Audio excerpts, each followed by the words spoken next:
Yeah, what's good, y'all? Good morning, good morning. Come on in.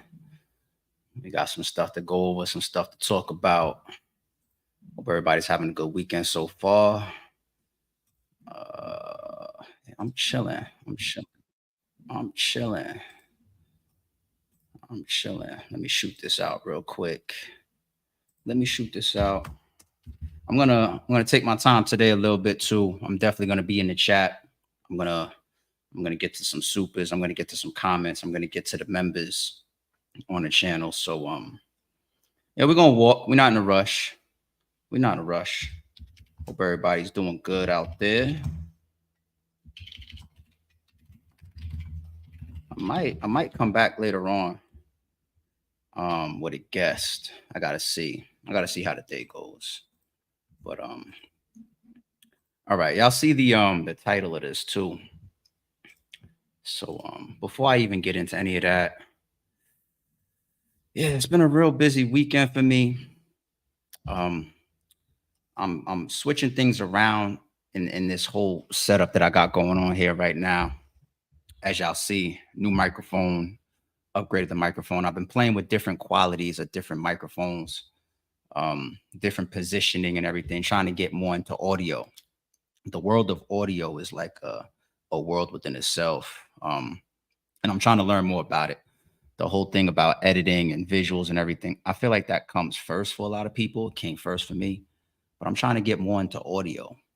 So new microphone setup, um, reposition my little picture over here. You know what I'm saying? Going for that because that is a classic. I can even change that every once in a while. You know, I got a bunch of pictures that's that size that I might swap in and out every once in a while. You see the menace behind me on this side.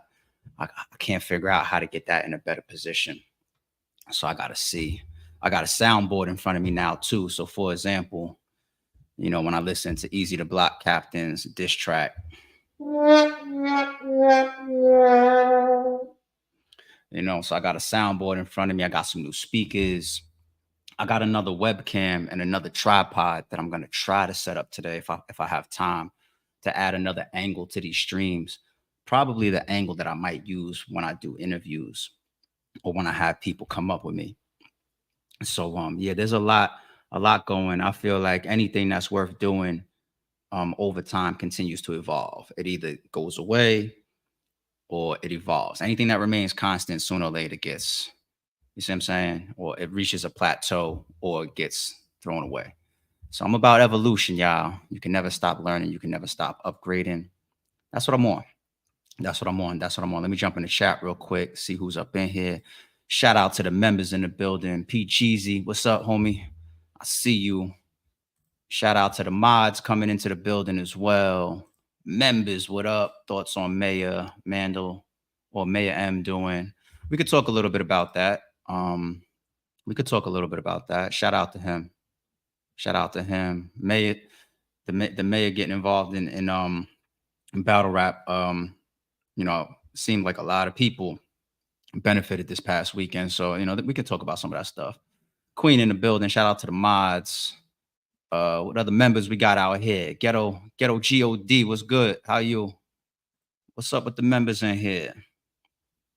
Uh the no pass look, my bad.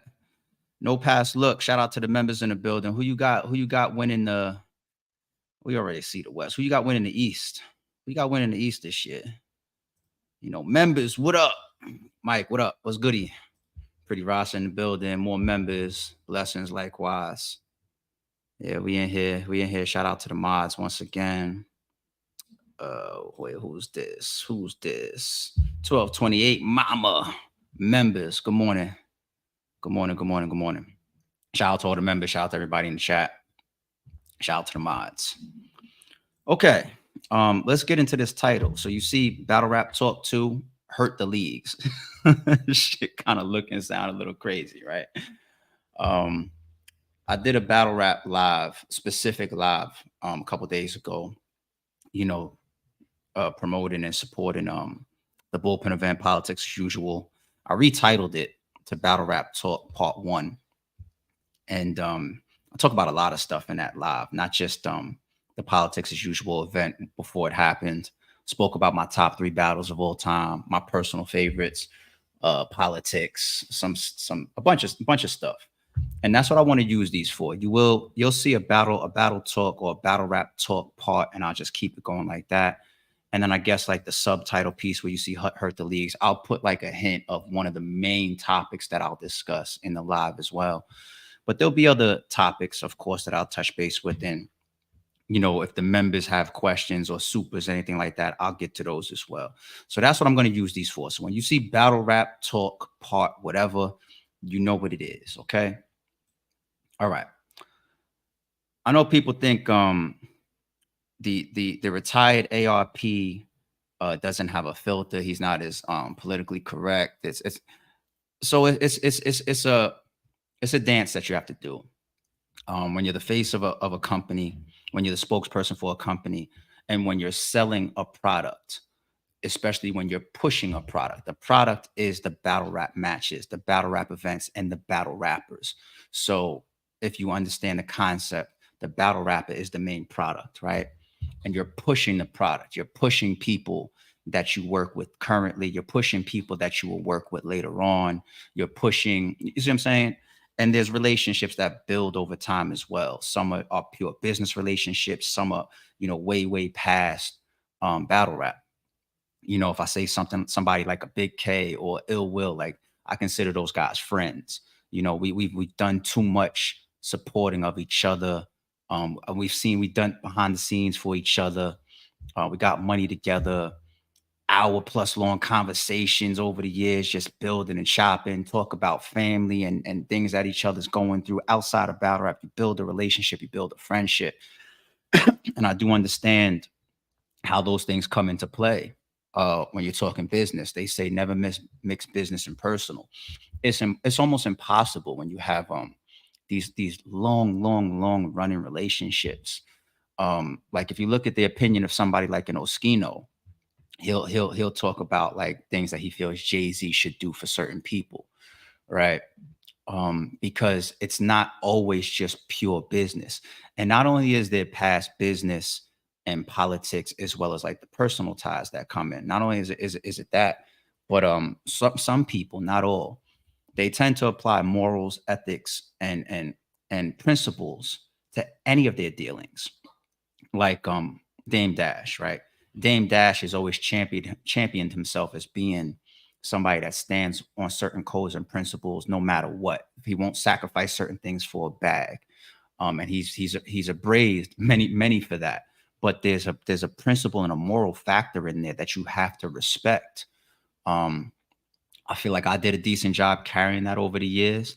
I tried not to sacrifice quality or principles or product for money, even though the business is amongst the forefront. I want my money just like anybody else. Not only do I deserve it, but I deserve also my money back that I'm investing in, let alone a profit for the work and what I do, what I bring to the table.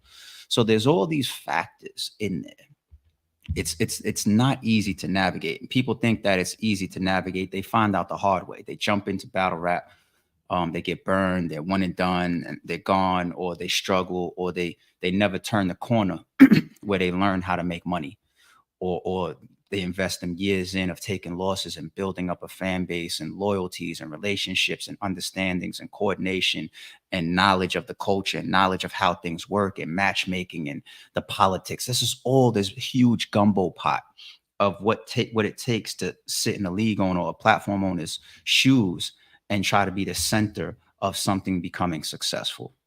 Right. Very, very tough. Very, very tough. Um, the the battle rappers being booked outside of, or I should say, despite their unprofessionalism, sometimes just flat out theft of the culture or the leagues or the fans or their opponents, so forth and so on. Like there's a million examples. There's a million times it happens. It happens almost every event. Somebody's not going to show up, or somebody's going to cancel, or something's going to happen, or a battle won't go down, or we will have to complete the objective some other time, right? It happens all the time. It happens to me. It happens to the best of us. It happens to this league. It happens to that league. Nothing new. And one thing about battle rappers, right? Let's lay some more foundation as I get deep and deep into this topic. We must differentiate bad performance from unprepared from totally unprofessional. Okay. A bad performance is to be forgiven. Now you can't get a million shots to be forgiven for a bad performance. I've been at the crux of having bad performances on an RBE platform. These are matches and battlers that I pay for. I go into my pocket and I spend thousands of dollars on something, and then I get to stand right there in front of a battle that I paid for, and I get to see a horrible performance. Right? It happens. It comes with the territory. There are certain factors that I 100% sympathize with. You have personal situations because life is life, right? Life is life. For example, I use this example so many times over the years because it's always at the front of my mind when I talk about topics like this. I use Big K. There was two times where Big K showed up to a RBE battle, and he I'll say it for him. He shouldn't have. He shouldn't have. The first time it was the Iron Solomon battle, and the height of what he was going through with his family, something very, very close to home for him that I still to this day, my skin crawls even thinking about it. Or even if you notice, I'm dancing around even saying what it is specifically. And he had a bad performance versus Iron Solomon. And after that event, I remember doing an interview with Winged. And during that interview, these are people at these times, they don't know the behind the scenes and all that type of stuff. And I think that sometimes this is where it's good for platform owners to be transparent, because you give the fans, the media, and the bloggers understanding. When you don't have the understanding, they're going to go whichever way they want to go: negative, positive, neutral, right? You have to get out there and be a spokesperson. Every company speaks up for themselves to a degree as far as what they got going on. But anyway, the biggest billion dollar companies to the smallest, right? But he showed up, and even though it was a bad performance, we'll take a bad performance over a cancellation or a hole in the card where something is promoted for weeks or months or whatever the case may be, and then we show up to the event and then it doesn't happen, because that's a whole nother topic within itself. Leagues never tell you when it's not going to happen. You'll find out by the time you've already bought the stream, or by the time you've already walked into the building. You'll find out later. Sometimes behind the scenes, we find out, it'll buzz. You'll get text messages, phone calls like, yeah, such and such missed their flight, or such and such ain't showing up, or such and such, whatever. You know what I'm saying? So you hear that type of stuff. But the fans that spend the money, they're always the last to find out, right? So for him to be there, it meant a lot to me. It showed me a lot on a personal level, on a, I just take so much from situations like that. The second time was he was having his own issues, right? It was a health thing, and God bless that he's past it now, and it's in the past, it's over. But at the time, he was having a health thing, and he was so fucked up that me, as the league owner, I told him, I said, "Don't worry about it, it's all good, and I got your back." When I get on camera this week, when I do interviews, or if I do a post recap or whatever, I got your back. Don't worry about it. About 45 minutes go by, something like that, and Big K calls me. He says, "Yo, I'm gonna be there."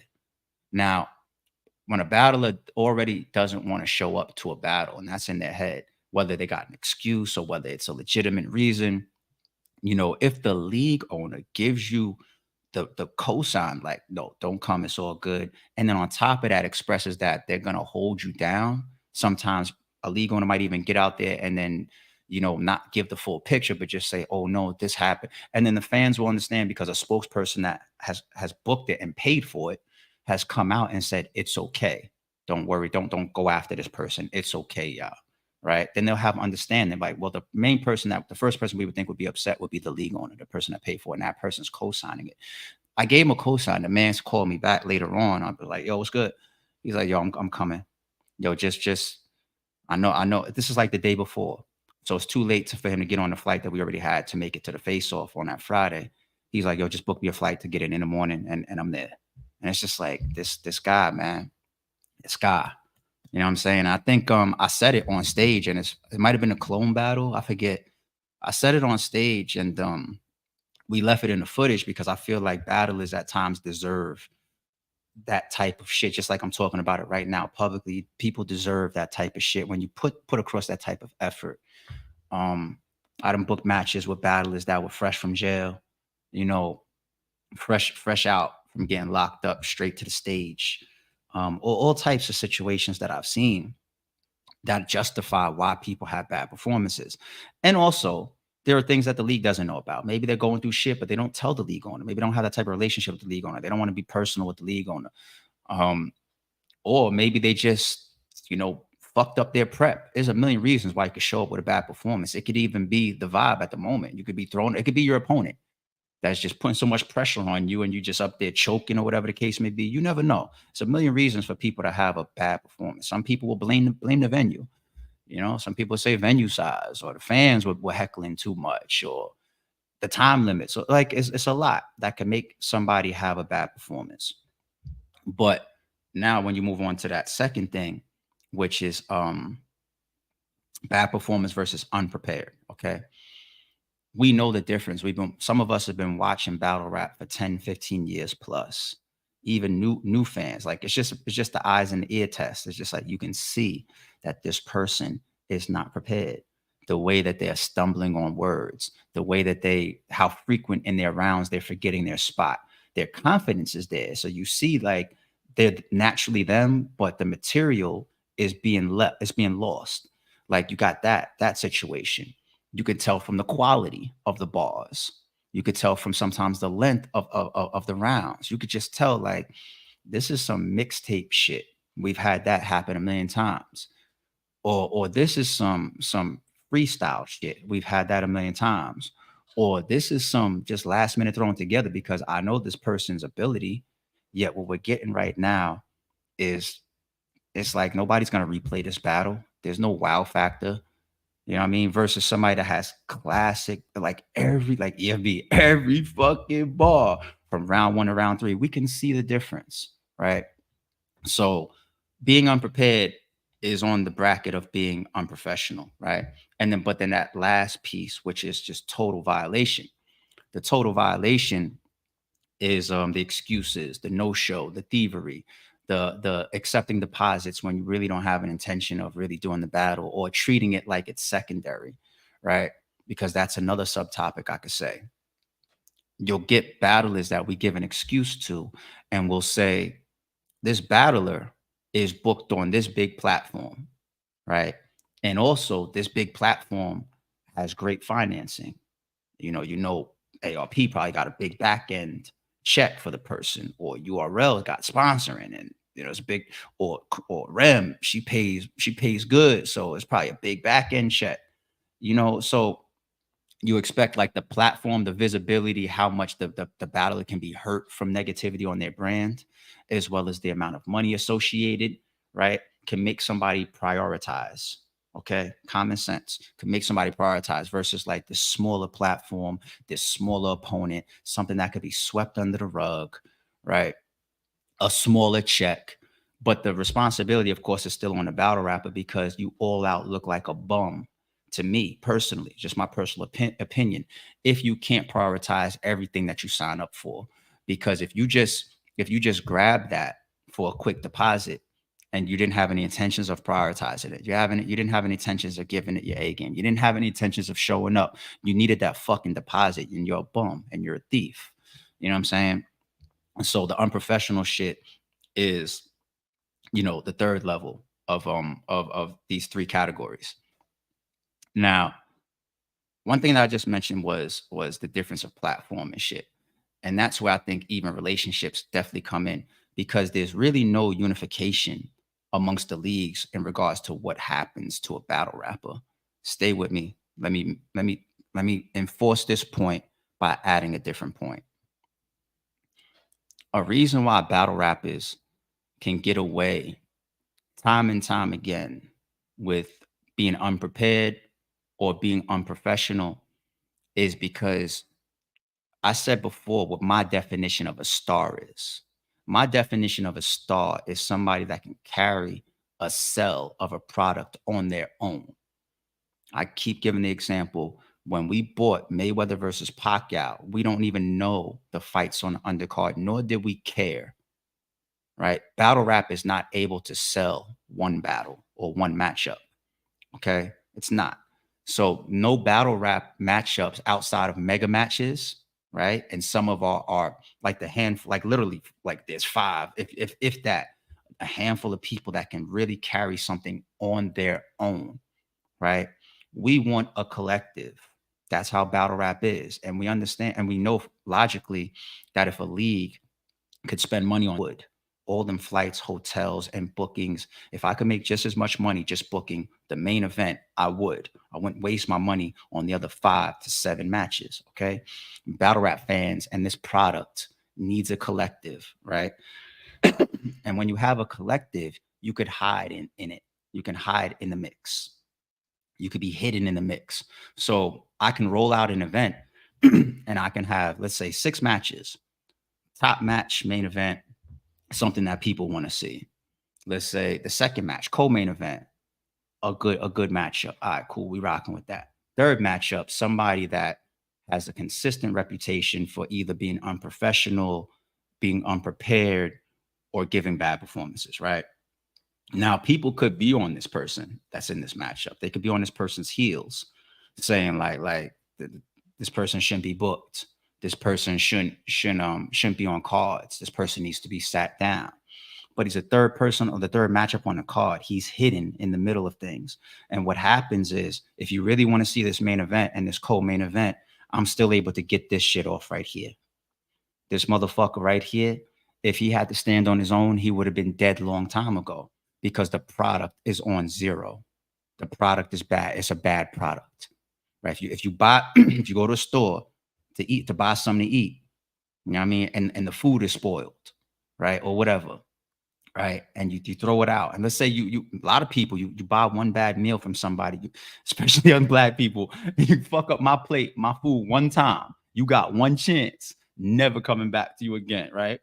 Versus like a McDonald's, you might get on that drive-through year round, and you know they don't got no fucking milkshakes ready. You know what I'm saying? The machine is down, so you're hidden in the fucking in the shit. And there's two sides to that. You have the bad performer that's hidden in the mix of that, that might really deserve an opportunity to get back on their A game, right? Like I gave the examples earlier of like Big K. So unless we get out there and we tell the fans the details, which we should to an extent, we should keep certain things personal, certain things private. But to an extent, we should let the fans, the media, and the bloggers in a little bit as to why something didn't happen, so that the next time we see this person, they understand, right? Now, that person that had the bad performance and is getting an opportunity to get right, we have to accept that. But the other type of battler, you have to look at the title, hurt the leagues. we have to hurt the leagues, okay? Because once again, because it's a collective, this person's being hidden in there and they're getting opportunities to steal from the fans, directly or indirectly. They're getting opportunities to steal. I've booked battlers that have come off of bad performances. I've booked battlers that have come off of chokes, right? I use the Charlie Clips example a lot. This is where, like, he has the subpar performance versus Jazz. People was kind of on his heels about it. And then he shows up versus Rosenberg Raw. And now it's a 1 million view battle on YouTube, right? People love that matchup. Shout out to Raw, shout out to Clips for that, right? Relationship comes into that a little bit. Principles come into that a little bit. Integrity comes into that a little bit, because the Jazz battle is a battle that didn't have to happen. But I showed Clips, something morally, like, get your money. You know what I mean? Even though this contract says you shouldn't. And he pays that forward back to me. Plus, he pays himself and his fans by cleaning up, the people being on his heels. Like, let me get right. That's what we're expecting this weekend with him versus Easy, by the way, which is why I'm buying that pay-per-view, right? But back to the point. So that person that's constantly stealing directly or indirectly from the fans or from the leagues or from the opponents, the league needs to be hurt. people only respect, unfortunately, it's sad that people only respect money and violence. It's sad. It's sad. Like, you would think that when we're in a space where we call ourselves professional, where there's actually money to be earned, where you could actually not have to get out there and have a 9 to 5, or have a different type of skill or talent to go earn yourself a living, or pay your bills. A lot of people are either attempting, or they are, their lifestyle is, their main source of income is battle rap checks, right? Yet the professionalism of this industry and this culture is so low because there's no consequences. This is nothing new. This is nothing new, but this is why I say hurt the leagues. And I'm becoming more of a proponent of that, not because I'm retired, because y'all know that when I wasn't, y'all gave me the reputation of one of the most well-oiled, more professional run platforms in the entire industry. So it's not like, oh, he's saying this now because he's retired. But I spend money just like the next fan. And as much as it could sound like, damn, ARP to a degree could be attacking some of the holes in this industry. You know, if these things are fixed, let's just be straightforward, honest. Is it worse or is it better? The things that I'm saying to do, does it make the industry worse or does it make it better? If it makes it better, then just continue to hear me out. Okay. I want to use this example, sticking to the premise of, unfortunately, people only respect money and violence, and also the title that says hurt the leagues. Okay. If a league could just laugh their way to the bank after a booking that is damn near theft, after putting somebody on a card that doesn't deserve to be on a card, um, after being able to sell a product that has hidden bullshit within it, right? Um, then they're not going to change. That's obvious. We've seen it for years. There's no need to change something if I'm still continuing to profit or get my money. Once again, people only respect money and violence. I'm going to use Piper Boy in this example. Over the years, I've watched a lot of blogs and a lot of videos from Piper Boy where he has said, "I'm not buying that pay per view." And then what he does is he puts the tone on top as if he doesn't matter. Like our top bloggers will big themselves up when it's time to talk about views and when it's time to talk about their impact. But as far as like when it could be something negative, they'll try to diminish their voice, right? So Piper Boy will say things like, "I'm not buying that pay-per-view, but I'm just one person." You're not one person. You're probably 10,000 views when you say that, right? And it does steer people's opinions because the industry comes to us for our opinion sometimes on, even, is this a good product or is it not a good product? Should I be interested? Should I not be interested? Right? We are the industry's gatekeepers, the leagues, the league owners, the bloggers, the media, and the battle rappers. We are the gatekeepers. Okay. The fans are the consumers. So they're looking to consume a product that comes in the form of before the events, during the events, and after the events. They're coming to us for information. So a lot of times entertainment, but also information. Okay. So I shouldn't say I used to. When Piper Boy says that, in the respect of when he's almost like taking a shot, I don't have respect for it. And stay with me, y'all. This isn't a Piper Boy diss. I'm actually going to use what Piper Boy does in a positive way to enforce my point. Okay. This isn't a diss at Piper Boy at all. But when Piper Boy does that in certain context, I usually didn't have or don't have respect for it because, first of all, I'm in the seat of a platform owner, right?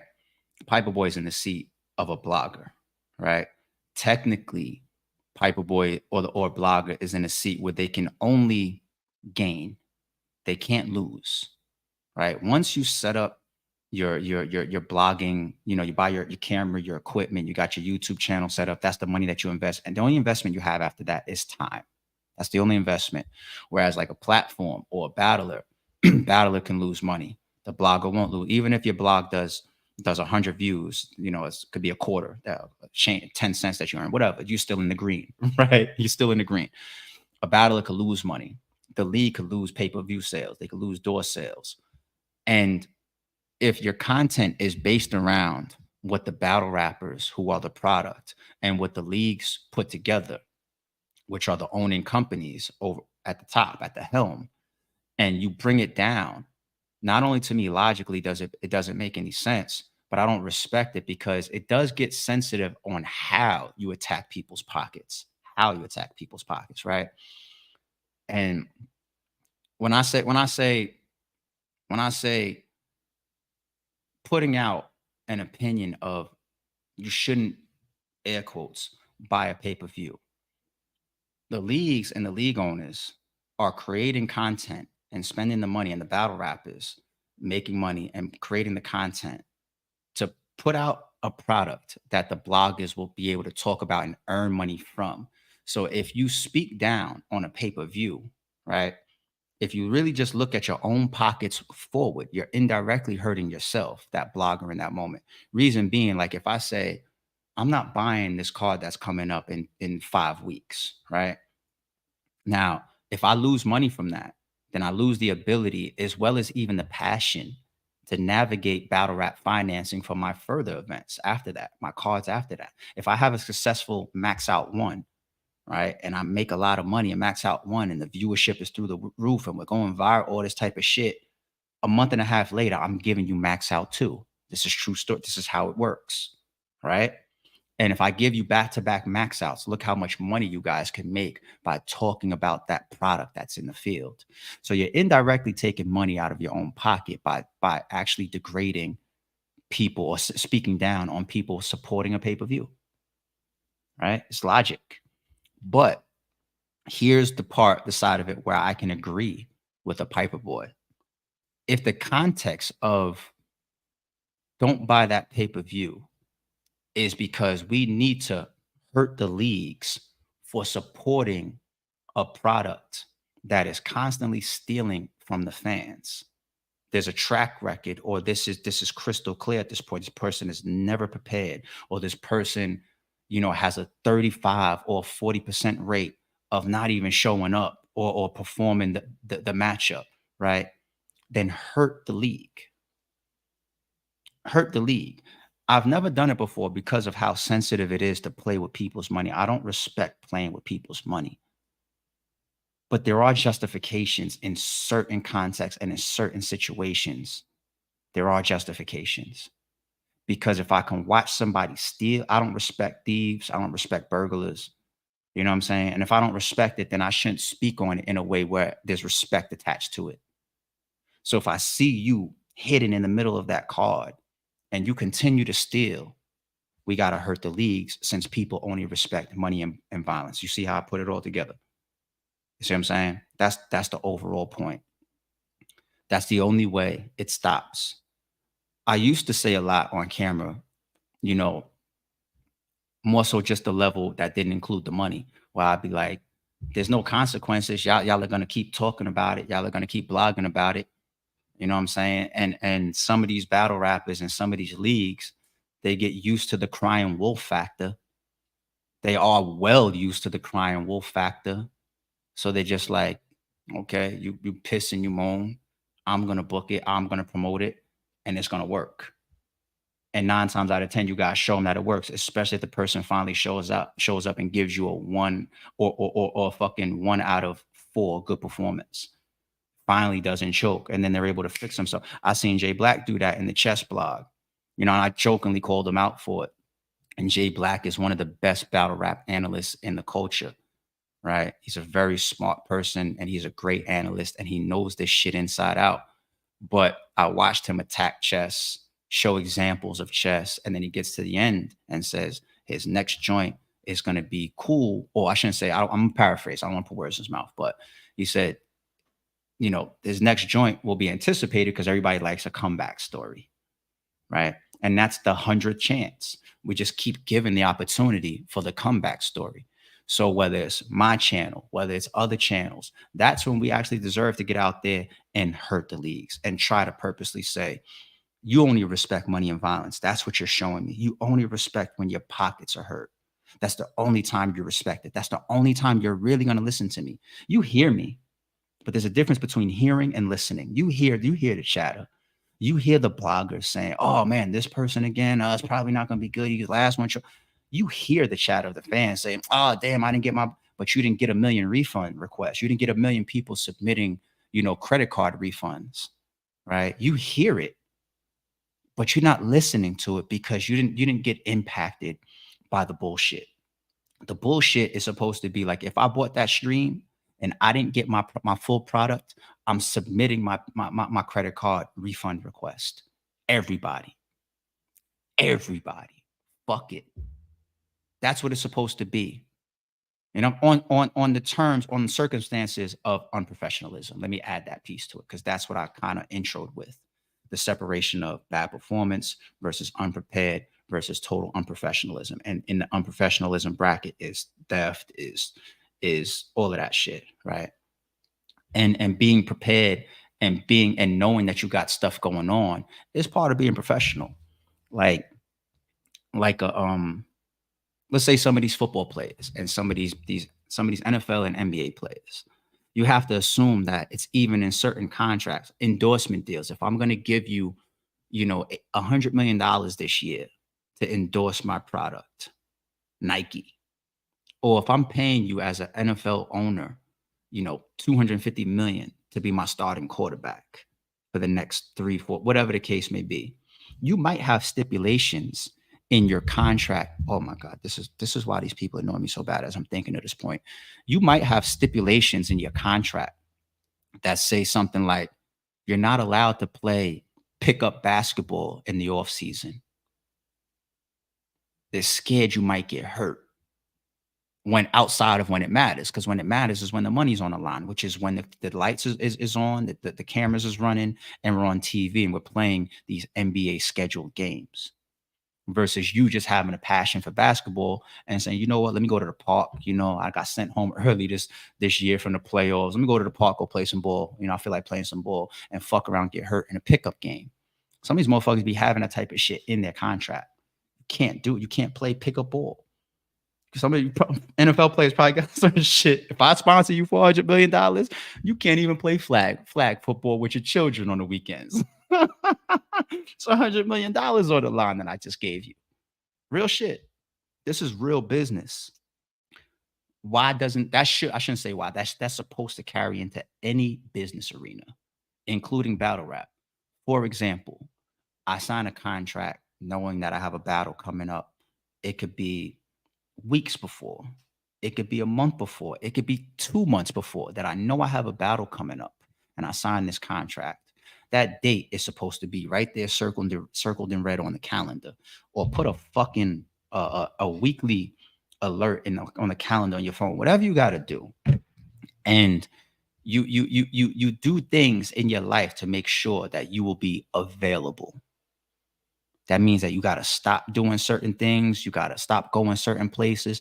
You do what you need to do to make sure that this is what corporate America is. I said it before. I just be like, I know some of these battle rappers or league owners, whoever, some of them want to be in the music industry. They would love to get a phone call from Hollywood, say, yo, do this big movie, this big Paramount movie, or here goes fucking Rock Nation calling you, or Def or whatever calling you, and sign this album deal. That's what they would rather, right? And if you can't even function within battle rap, then why should we believe that you could function up there? Right? This is like core shit of how I can see why certain people aren't meant to be successful, right? So you're supposed to situate yourself in a way where you can be available for that date that's circled on the calendar. You see what I'm saying? Like we do it for vacations. We can do it for vacations. If I know I got a vacation coming up in 2 weeks, right? This person over here is coughing. I'm running for the fucking hills. I'm making sure I'm not getting sick. I'm making sure I'm staying away from people that are sick. You can't even cough around me if my vacation is coming up in 2, because I don't want to be sick on my vacation.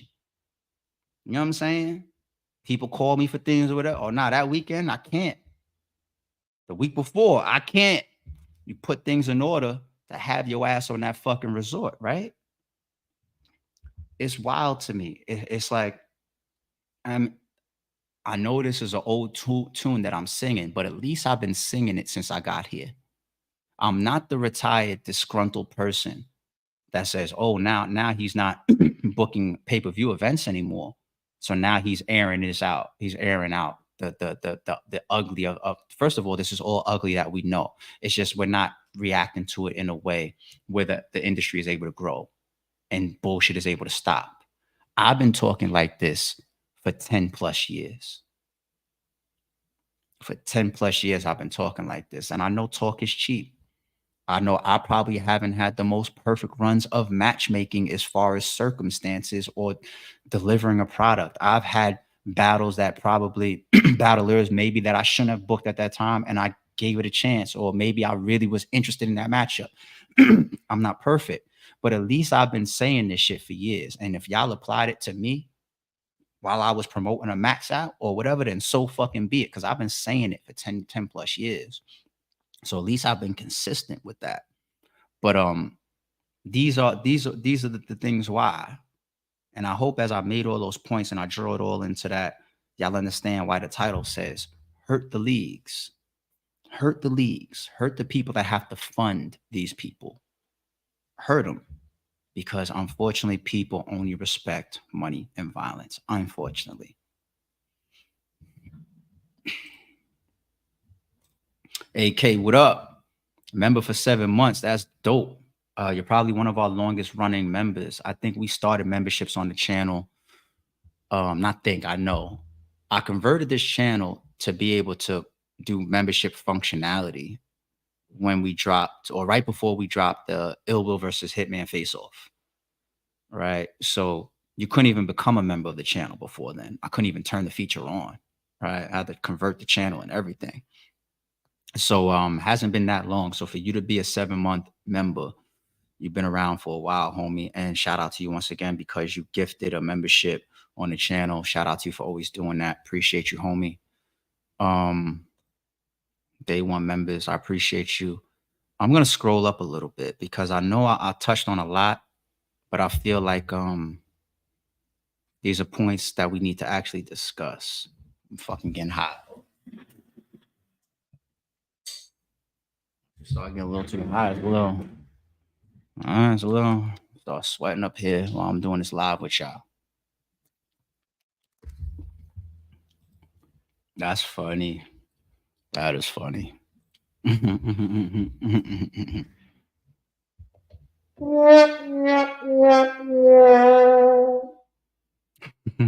That's why I'm enjoying my new soundboard, and I'm testing out all this shit. I'm testing out new speakers. I'm testing out my soundboard, new microphone. So y'all bear with me. Like I said, the new camera that I bought, I'm gonna try to set it up today. Another camera angle coming, but all right. Let me scroll down and find ARP too damn intelligent to get respirations. I'm not gonna hit the sound on that. I'm gonna leave it alone.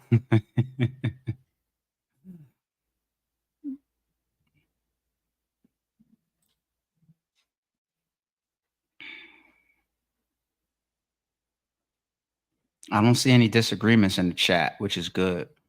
So there's really not much for me to actually, because if I saw something in the chat that was like a question like, but ARP, what about? Then I would want to pull that one up ASAP and get to that. Athletes most definitely have clauses in their contracts protecting their investments. Conduct issues off the field has to be number one on the list of demands. After full contract voided, get no bread. We've seen examples of that. Damn, what was the example where we seen dude sitting in the office with I don't think it was a coach, it probably was the owner of the team. And he cut him, he let him go because I think he had like a guest or a girl in the dorm or something. And he sat there with his life like he didn't own the outcome of his own livelihood. And you see them sitting there humble, just like fuck. Like, damn, the real shot caller is about to tell me whether I'm good or I'm not. He said, yeah, we have a policy, and I'm gonna let you go. All right. There'd be clauses, policy, all types of shit. And I know also things change when there's more money involved, but there at times is a lot of money in these battle rap events. And there's a lot of money in battle rap in some of these situations. Year round, not necessarily. We don't maintain year round, at this high functioning level. of financing, but there are the boom, boom, boom flashes on the map every once in a while. And when those happen, it's big money at stake. Is oh, I want to address something real quick. Totally off topic.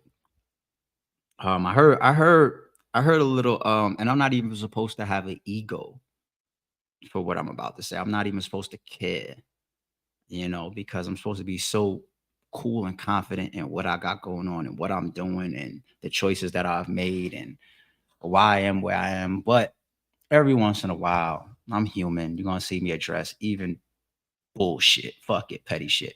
But it then got back to me after this past weekend that Rare Breed Entertainment was put out of business. Total 100% bullshit, stupid shit. And I kind of want to just add a point to that, right? I don't know who would put out a narrative like that, especially to, like, let's say, investors. I don't know who would say that. I have a couple guesses of who would say that to, like, let's say, investors, even though I'm retired, right? I'm not looking for people to invest in me because I'm retired, right? I am the investor. I said that 10 years ago when I was going back and forth with Star. Shout out to Star. You're already looking at the investor. Okay. You talk my shit a little bit. Y'all discuss me. But let me really break down the reality of battle rap. You can have a league or a platform that doesn't do an event, like, let's say, for years. There's been leagues where they've gone a year plus without doing a single event. They just put their whole company and platform on remission. And that's them. They do what they do, right? That's the nature of battle rap. Battle rap doesn't have a schedule, right? It's not like once you become a league owner, there's some official council or governing body that you have to go through, and then you have to sign up for certain circumstances. Like, okay, if you're gonna open up a platform, if you're gonna open up a store on this block, you can't be open past 3 o'clock. You can't serve liquor on Sundays, or you can't. There's no governing bodies for you being a league owner. Okay, so you can literally go through bad times or whatever you got going on and stop doing whatever you're doing for a year plus, and you will still be a league. And if a year later, if you decide to come out with a card, you're still a league. You don't lose your status of being a league. You might take hits. People might start talking shit about you, like, yo, they ain't doing you. They dead. They suck. They blah, blah, blah. And that might be true. But you don't have to turn in your league owner license. You know what I'm saying? How do you get put out of business in battle rap as a league? You don't. You can't. I snap my fingers today and put on the biggest event that's outside right now.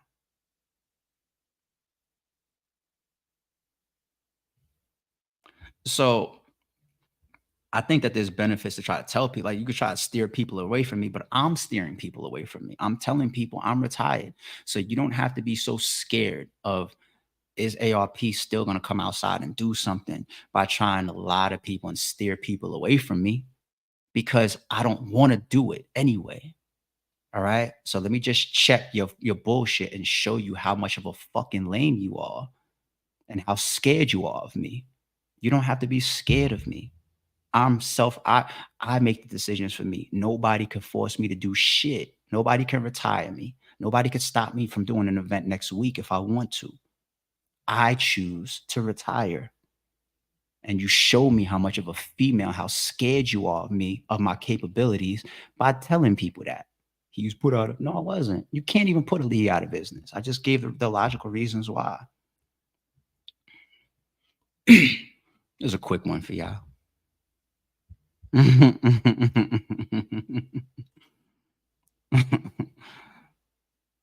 Yeah, probably every live and every, like, still shaking, like, I don't know, is he gonna no, I'm fucking retired. Stop, you don't gotta be scared.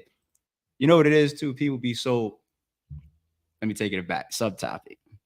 You know how they say people will cast certain ways on other people. Like, if I'm this all out cheater, I'm always doing my woman slimy. The moment she gets a fuck, she looks in her phone, you know what I'm saying, like this at 8 p.m. at night, I automatically assume it's another nigga, because I'm such a slimy guy. Right. And I'm casting it on her. I'm start threatening her and whatnot and going after attacking her. Who you texting right now, 8 o'clock? She's like, my cousin. You know what I'm saying? And casting it on somebody else because of what you do. You be having people that's so slimy that they probably think like, yo, ARP is just like lining people up or lining. Like there's something to it. Want to know why? Because people themselves, the people that would still throw out that line, that bullshit, they themselves, they don't understand it. Like, yo, it's just at the top of the game. It can't make it money, big money. Why? It was just asking him to do this big battle and that big battle, and this person was just over there. That's when Hitman raps, I made Lux battle Rum Nitty. He's indirectly saying what was happening behind the scenes. Like Lux didn't want to do that battle. He wanted to do the Hitman battle. But the Hitman battle doesn't happen because ARP and Hitman's over here with these fucking thoughts and moves or decisions. So if Lux is in battle mode, he has to go to a second option. That's what Hitman meant in that song. You know what I'm saying? So people don't understand it. They're just like that right there, Hitman and Mook or Hitman and Lux or Cassidy and Big. These are fuck around, cut a stream on it, make $3 million real quick. Like, why would, and he's got the moment, he got the blue room. Like, why would he? They don't understand it. And you're not supposed to understand it because you're not me. You're not me. And if you can't understand it, it just continues to show that we're not the same cloth. We're nowhere near the same. I always think it's hilarious when I see tweets that say this league owner and that league owner would never do this, ARP or organic. You damn fucking right. I'm nothing like them niggas. Nothing like them niggas. Nothing like them. And they nothing like me, to be fair. We are all very, very different. So y'all, if y'all just don't understand how my brain work or how I move or the type of life that I live, that's for you not to understand that. But that don't mean be so scary.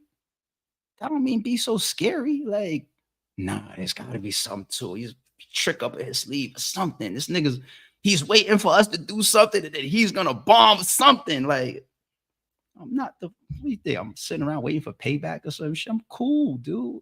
Like, chill out. Scary ass. Respectfully. Oh my God. Yo, ARP, I have a perfect judge battle system I would love to pitch to you. You see? People don't listen to me.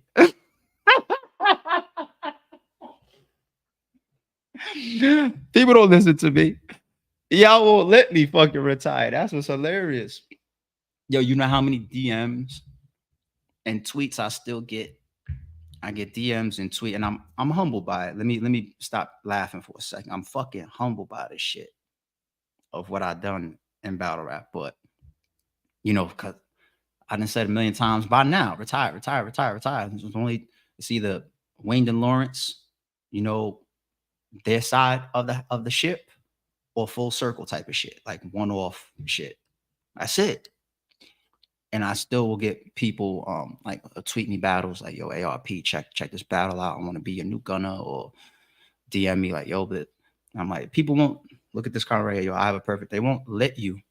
They won't let you retire. They won't. That's kind of it's an honor. It's a play with my soundboard. That's fire. But oh wait, I got another one for you. Hold on. Let's try this one.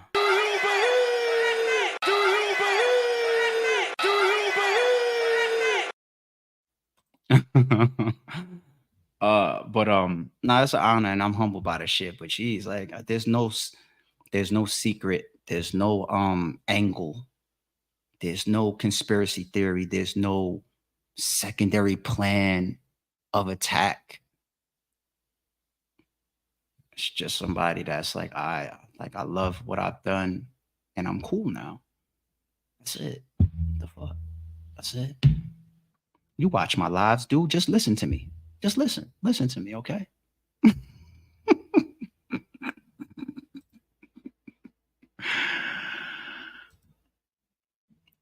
Sure, it will. I appreciate that, Zoo, but sure, it is.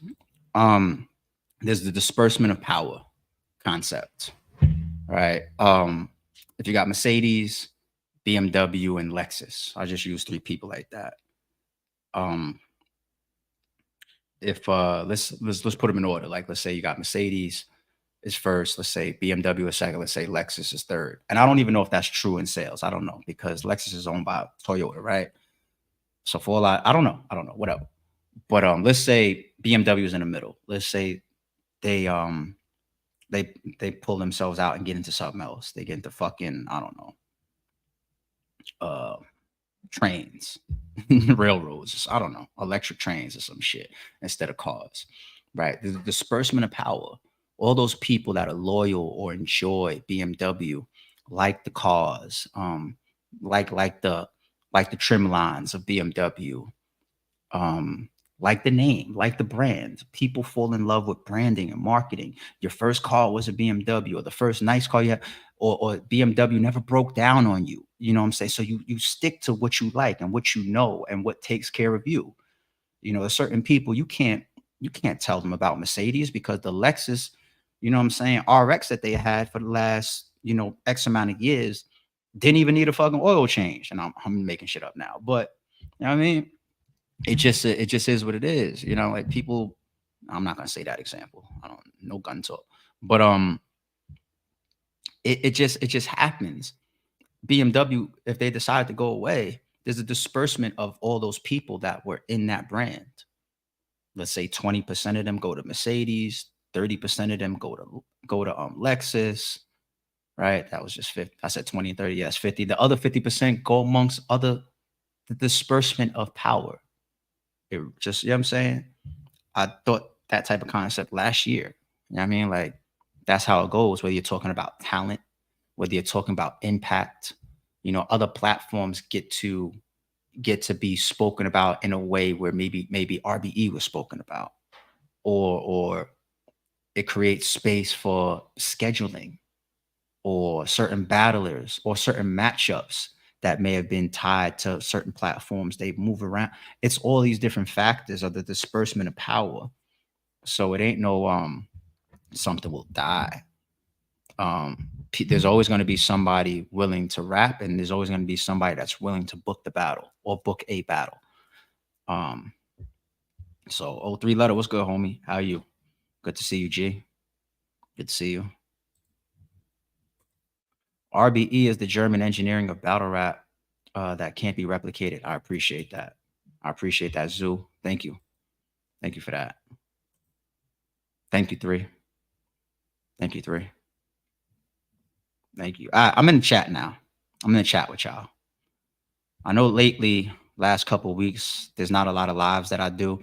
It's funny because when I started blogging like 12 years ago, I had very long, drawn out points, which is just my personality and the way I think and the way I talk. If you're not used to it by 12 years later, get the fuck off the channel.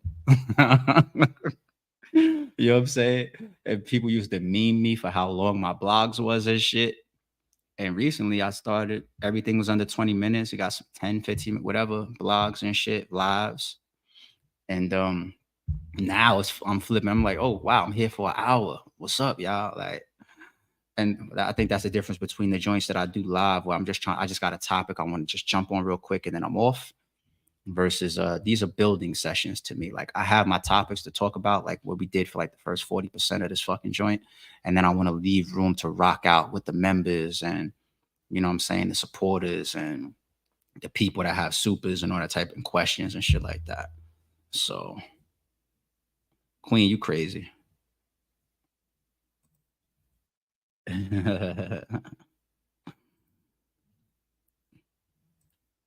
ARP, would you consider coming back for one max out for like an anniversary or anything?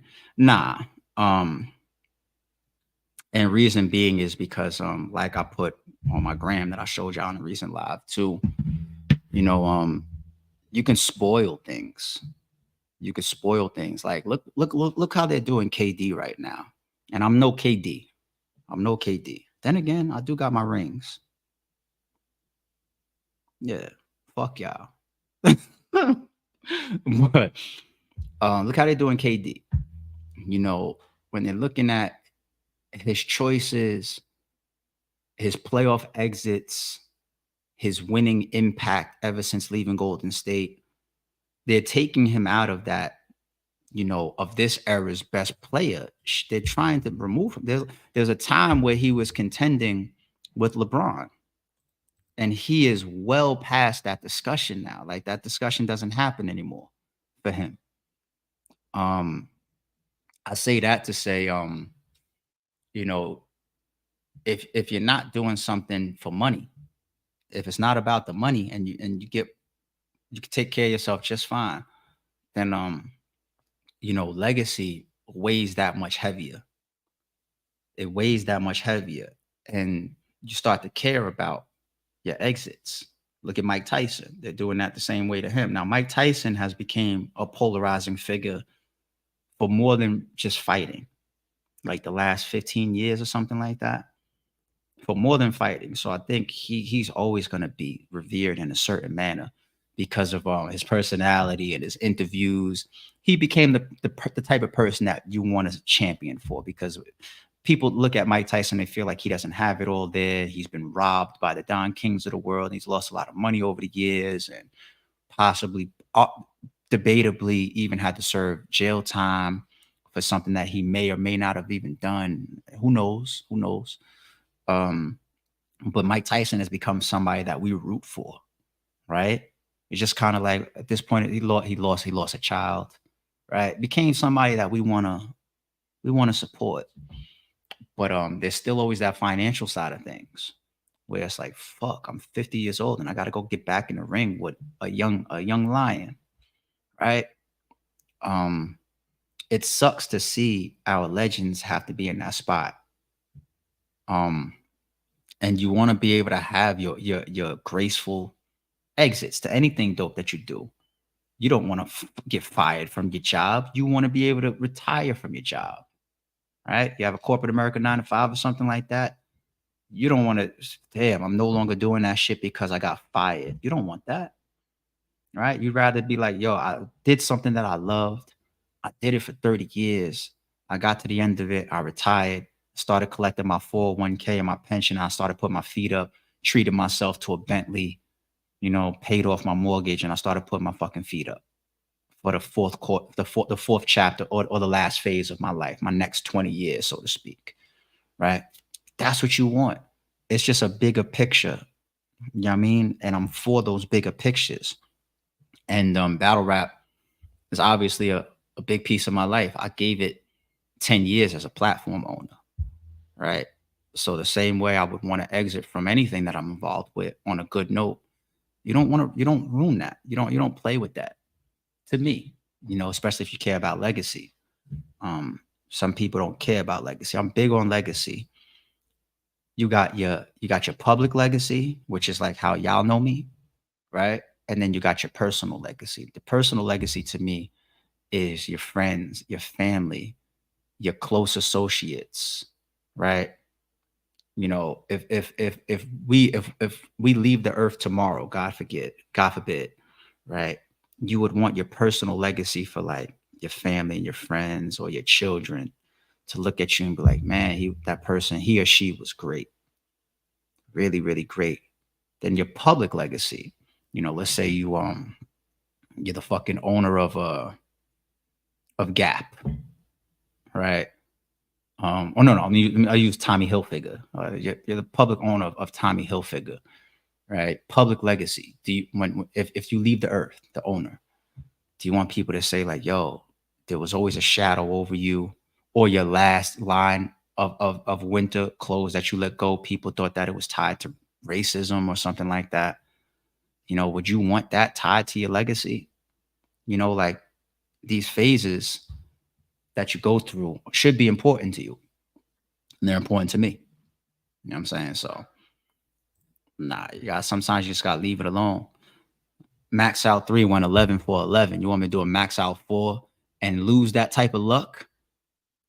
And then the shit fucking flop, and we got people canceling, choking, and niggas getting on camera talking about, I give Max Out 4, I give it a 6 out of 10 rating. Fuck that. Max Out 3 is one of the best battle rap events ever. I ain't playing with that shit.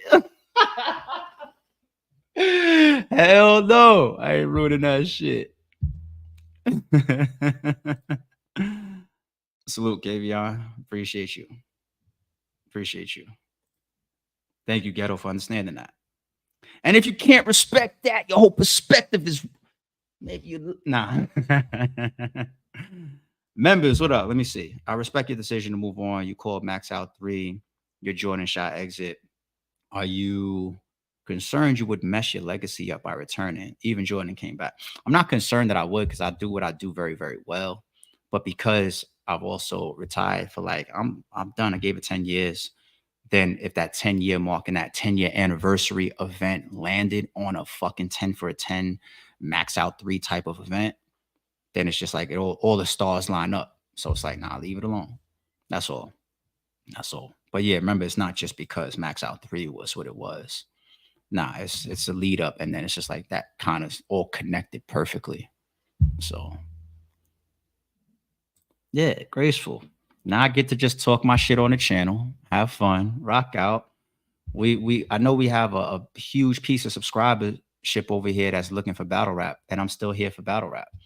You know, I'm obviously getting into those other areas too, but I'm still here for battle rap. So will Blood, Sweat, and Tears and Live His Soul be passed over to Winged and Lawrence? It absolutely can be. They've already done a couple Blood, Sweat, and Tears events, right? And if they want to do a Lift His Soul needs to be a higher budgeted type of event because the premise of Lift His Soul is like it's some banging matchups. And I wouldn't mind investing in the Lift His Soul with them. But Blood, Sweat, and Tears, they are fully capable because if they got the bricks that they want to give veteran matchups to, that's where Blood, Sweat, and Tears concept came in. We started like that, and there's no reason to get away from it. So Winged and Lawrence always has a space. They do whatever the fuck they want. I'm not in their way. They're their own bosses. I'm not in their fucking way. Yep. Verb and Swamp, May 5th. This upcoming weekend.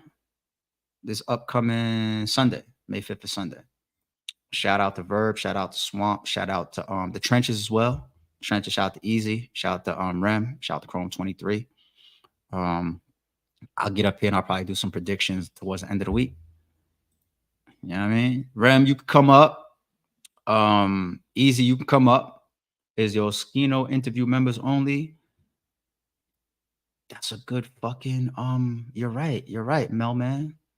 What I'm going to do as soon as I end this fucking live is I got 4 more parts of the Oskino interview already uploaded on the channel. I'm going to set all them bitches to members only. I'm going to set them all to members only. Why not?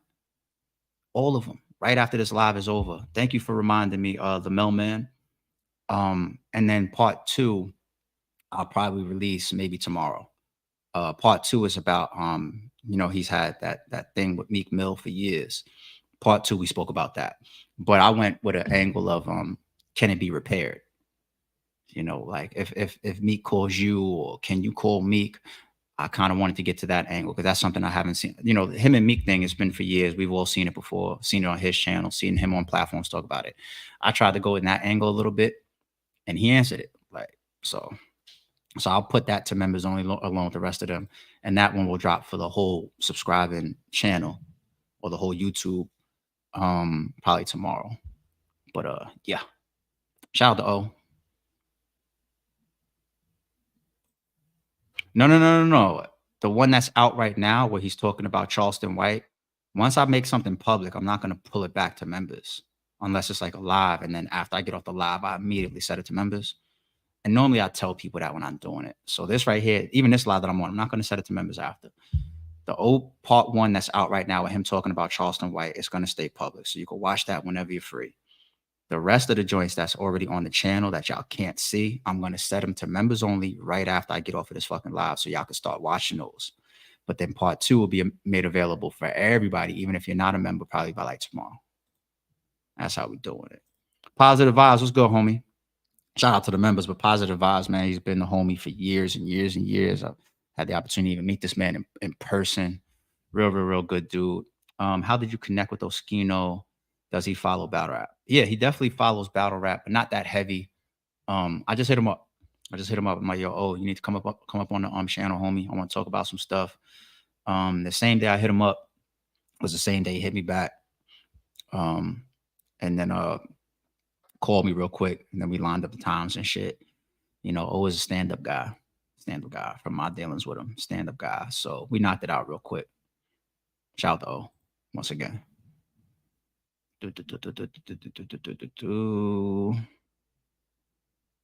Yo, you know what I need?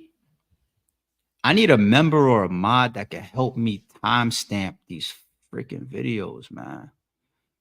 Oh, like if you put the timestamps in the comments, I'll copy them and put them in the description. If I could have somebody help me with that, you don't gotta like timestamp and mark off the videos as we're going through these lives. But damn, if somebody puts, I know it's really my responsibility to go fucking do it.